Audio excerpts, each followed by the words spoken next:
blame this on Jata. No, okay.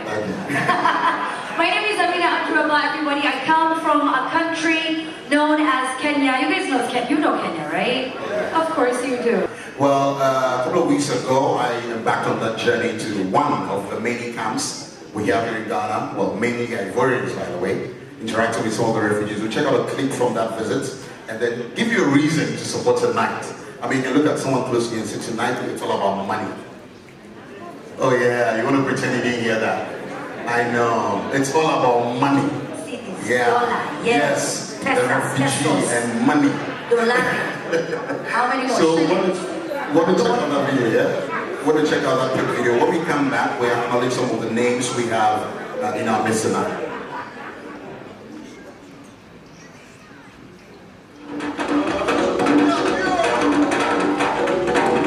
My name is Giovani, and I do it locally. Do it locally.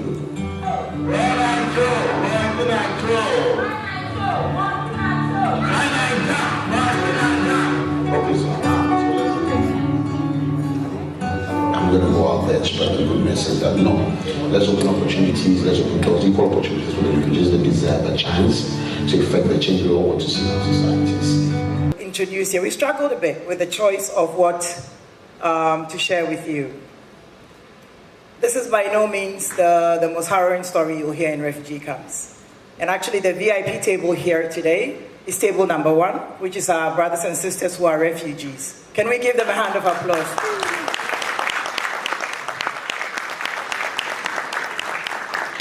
And nobody noticed that. Why? Because they look like you and I. Refugees are ordinary people living extraordinary lives that they did not sign up for. UNHCR has one of the lowest turnovers. I was telling that to one of the guests this evening. Because you go to the camp and you meet somebody, you hear her say one word in Spanish, and you're like, oh, you know a few words in Spanish. She looks you deadpan and says, I did my master's in Madrid. And she's sitting in the camp. And many such stories.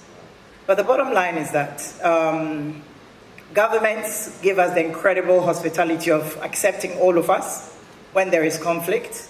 The Ghana Refugee Board, we have the MPs, we have everybody here. Thank you for the generosity of the government of Ghana. Thank you. I mean, you can take it for Kenya. On the incredible hospitality that brothers and sisters fleeing conflict enjoy. How many of you came with your passports to this room tonight? Can you show me by hand who came with their passport? None. How many of you came with your degree? None. Good. So just imagine that there's conflict. The closest border is Togo. How many of you speak French?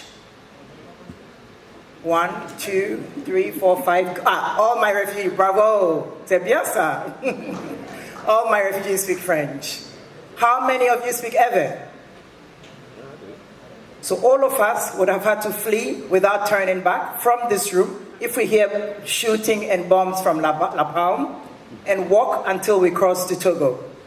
And I'm pretty sure none of you can farm that well. I'm pretty sure a lot of you don't sew well or do hairdressing, but you'd get there, you put your hands between your legs and hope that somebody brings you food, somebody finds you shelter, somebody just listens to you and hear what you've gone through.